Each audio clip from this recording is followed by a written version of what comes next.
Hey guys, welcome back to my channel. जैसे कि मैंने बताया था कि आज मेरा IBPS PO का मेन का एग्ज़ाम था। Without wasting any further time हम उसका सेल्फ गिवन एनालिसिस शुरू करते हैं। Let's start. हाय गाइस, जैसे कि मैंने अपने वीडियो में बताया कि मैं अभी रिव्यू करने वाली हूँ IBPS PO का मेन का एग्ज़ामिनेशन जो था आज। तो सबसे पहले हम स्टार्ट करते हैं रीजनिंग से। रीजनिंग काफ़ी लेंदी था। क्वेश्चंस पढ़ने में समझने में टाइम लग रहे थे। अगर आप एक बार समझ लो तो बनाने में इट वाज डुएबल।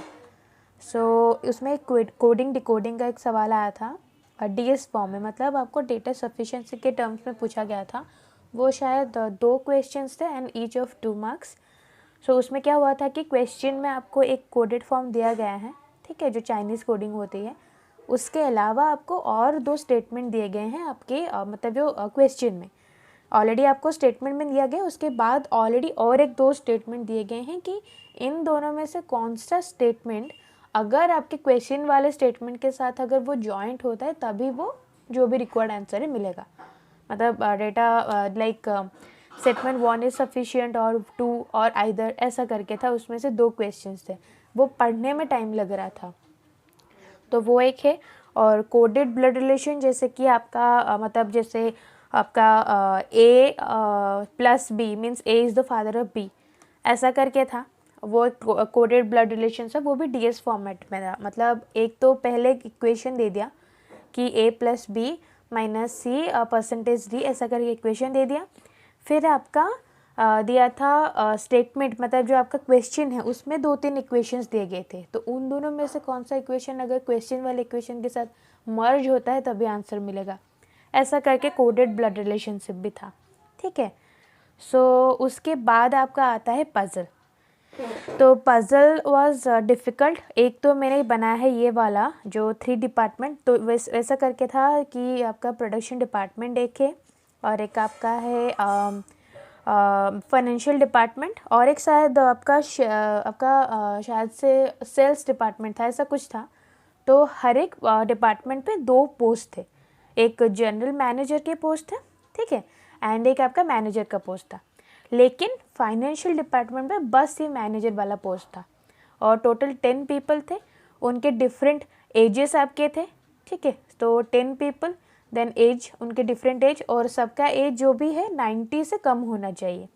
और हर एक डिपार्टमेंट पे हर एक पोस्ट पे मिनिमम 3 जन आ सकते हैं, मिनिमम 1 जन आ सकता है, या फिर मैक्सिमम आपको 3 जन वहाँ पे देखने को मिल सकते हैं। ये क्वेश्चन था, इसमें से शायद 4 से 5 क्वेश्चन थे एंड ईच ऑफ 2 मार्क्स। तो ये आपका 8 मार्क्स या फिर 10 मार्क्स लगभग का क्वेश्चन था। और एक आपका पज़ल बहुत ही ईजी लेवल आया था। ये जो आपका फ्लोर बेस्ड पज़ल है बहुत ही ईजी लेवल था। मतलब आपका 7 फ्लोर का एक बिल्डिंग है, वहाँ पे 7 लोग रहते हैं और वो डिफरेंट सिटीज़ को बिलोंग करते हैं। ये बहुत ही एक ईजी एंड डोएबल था, वो कि जल्दी भी हो गया। फिर उसके बाद आपका आता है इनपुट आउटपुट। इनपुट आउटपुट मैंने किया नहीं है, बस क्वेश्चन देखा था। तो उसमें आपके वर्ड्स और नंबर्स थे, ठीक है। तो वर्ड्स कैसे है देखिए, जैसे कि यहाँ पे अबाइड्स लिखा हुआ है, ठीक है। तो यहाँ से क्या किया था वो एस को, ये जो एस है मतलब इसको ले गया था इस तरफ, ठीक है, और ए को इस तरफ ले गया था। तो एस पहले मतलब सबसे पहले आ गया था एंड ए लास्ट में चला गया था। फिर चलो ये एक समझ में आया। तो मैंने जब नेक्स्ट वर्ड देखा, एक आपका यहाँ पे रेडिकल है, तो रेडिकल को वो CAL, तो ये जो CAL है वो इससे पहले मतलब सबसे पहले अरेंज किया था, फिर उसके बाद RADI लास्ट में था। तो मुझे समझ ही नहीं आया कैसा करना है, तो इसीलिए मैंने नहीं किया था। और उसके बाद मैंने ये स्क्वायर बेस्ड पजल किया है। तो वो एक ऐसा क्वेश्चन फॉर्मेट में था कि 8 लोग हैं, ठीक है।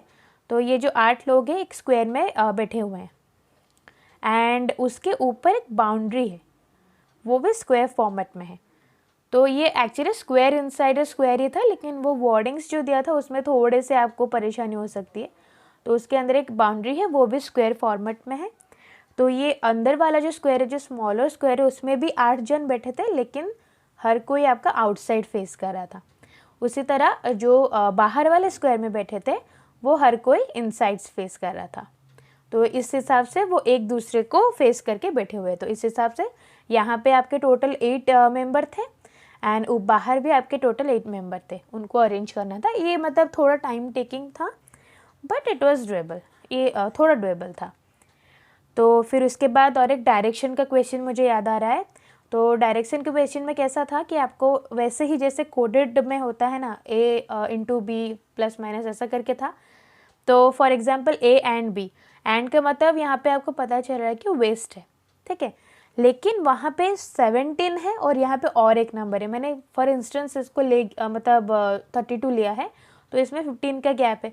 तो ऐसे बहुत सारे अलग अलग नंबर्स के गैप हो रहे थे, तो इसीलिए मुझे समझ नहीं आया, तो मैंने नहीं किया। तो रीजनिंग में मेरे टोटल जो अटेम्प्ट्स हैं वो 15 अटेम्प्ट्स है। उसमें से शायद आपका 3 से 4 या फिर 5 क्वेश्चन 2 मार्क्स के थे, बाकी सब 1 मार्क के। तो हम मतलब टोटल मेरा 15 ही अटेम्प्ट है इन रीजनिंग। ओके, सो अभी हम बात करते हैं डीआई का, that is important. Okay, so DI में आपका आज के मतलब मैं बोलूँगी कि लास्ट ईयर से डीआई काफ़ी हद तक डुएबल था आज। तो पहले जो ये मैंने यही वाला पहले किया है, एक आपका लाइन ग्राफ होता है, लाइन ग्राफ आया था, उसके साथ आपका टेबुलर फॉर्म, मतलब दोनों आए थे एक ही साथ डीआई में। तो ये बहुत ईजी था। तो जो लाइन ग्राफ था वो रिप्रेजेंट कर रहा था percentage of manager out of the total employees. मतलब फॉर एग्जांपल मतलब उसमें बहुत सारे कंपनीज थे, जैसे कि ABCD करके कंपनीज थे। तो ए में फॉर एग्जांपल अगर मान लो कि दिया हुआ है 20% वहाँ पे लिखा हुआ है, ठीक है। तो ये जो 20% है वो आपके मैनेजर को रिप्रेजेंट कर रहा है। उसमें से जो टेबुलर है, मतलब मान लो कि ए का जो टोटल एम्प्लॉयज़ वो X है, तो उसमें से मैनेजर 20% है, तो X/5 जो होते हैं वो मैनेजर होते हैं। सो उस X/5 में से नंबर ऑफ फीमेल दिया हुआ था ऑलरेडी कितना है, वो टेबुलर फॉर्मेट में। तो इस हिसाब से ये थोड़ा इजी था, इट वाज डुएबल। उसके बाद जो डीआई था वो थोड़ा कैलकुलेटिव था, but again it was doable. तो वो कैसे था, वहाँ पे 6 सिटीज़ थे ABCDEF करके। उसमें कुछ परसेंटेज आपके लिटरेट मेल प्लस फीमेल थे, कुछ इलिटरेट मेल प्लस फीमेल थे। फिर और एक आपका कॉलम दिया गया था, उसमें आपका नंबर ऑफ लिटरेट मेल दिया गया था या फिर परसेंटेज ऑफ लिटरेट मेल दिया गया था। तो इट वाज आल्सो डुएबल। ये 6 मार्क का क्वेश्चन था, आपको आराम से वहाँ पे 12 मार्क मिल जाते। तो ये भी मैंने अटेंड किया है, ये 12 मार्क अटेंड किया है, ये 5 मार्क, ये शायद 4 या फिर 5 ही थे, मैंने 3-4 बनाए हैं इसमें से। तो और एक आपका कैसलेट डीआई था, ये भी बहुत ईजी था। इसमें क्या था कि आपका 2 स्कूल होते हैं, एक A और एक B। ओके, सो उस स्कूल में कुछ बॉयज़ हैं और कुछ गर्ल्स हैं। तो उनमें से कुछ रिलेशन से, जैसे कि आपका the number of girls in school B is equal to 30 more than double of A, ऐसा कुछ करके क्वेश्चंस थे। उसमें एक ही आपका मतलब इक्वेशन आपका निकल के आएगा, वो है आपका x minus Y equals to 210। तो यही बस एक ही है जो कि आपको मिलेगा, और उसी के बेसिस पे पूरा 3 से 4 क्वेश्चन आपके सॉल्व हो जाएंगे। एंड वो पूरा क्वेश्चन आपका मतलब शायद 3 से 4 था, and each of 2 marks, and that is important. ये बहुत ही अच्छा क्वेश्चन था। और एक कैसलेट डीआई आया था, लेकिन मैंने बस वो देखा, मुझे नहीं समझ आया था। वो 4 क्वेश्चन थे 2 मार्क्स के। तो A to D करके स्टेशन थे, रेलवे स्टेशन, एक ट्रेन के ऊपर बेस्ड था वो, ठीक है। तो वहाँ पे A to D करके आपके स्टेशंस थे। एक ट्रेन जा रहा है A to B then B to C, 1 घंटे में इतना यहाँ से जा रहा है उतना, तो ऐसा कुछ करके मुझे याद नहीं है, लेकिन वो भी था। और एक आपका रॉन्ग नंबर सीरीज़ था। रॉन्ग नंबर सीरीज़ बहुत ईजी था, 2 मार्क्स का था, वो मैंने अटेंड किया है। मैच द कॉलम्स में अटेंड करने वाली थी, लेकिन वो फिर टाइम ख़त्म हो गया तो वो नहीं कर पाई। उसमें कैसा था कि आपको मतलब जैसे कि एक क्वेश्चन दिया गया है, उसमें आपको कुछ मतलब सेंटेंस 1 में कुछ निकालना है, सेंटेंस 2 में कुछ निकालना है, ऐसे करके मैच द कॉलम था। वो थोड़ा इजी था बट मैं कर नहीं पाई। तो ये था आपका डीआई में मेरे टोटल अटेम्प्ट्स तो 15 रहे हैं, बट मैंने टोटल मार्क्स जो है उसको 25 किया है। सो आई एम गेसिंग कि 25 आउट ऑफ 25 उसमें आ जाएगा, तो इट इज़ डुएबल। तो 25 लेके चलती हूँ मैं, मेरा मार्क्स उसमें आएगा 24 to 25 तक आ जाएगा। उसके बाद let's move to English. English भी काफ़ी ठीक था, लेकिन लास्ट ईयर के मुझे लगा कि लास्ट ईयर से थोड़ा ज़्यादा डिफ़िकल्ट साइड पे था इंग्लिश। तो इंग्लिश में मतलब आपके ज़्यादातर क्वेश्चंस 1.5 मार्क्स के ही थे।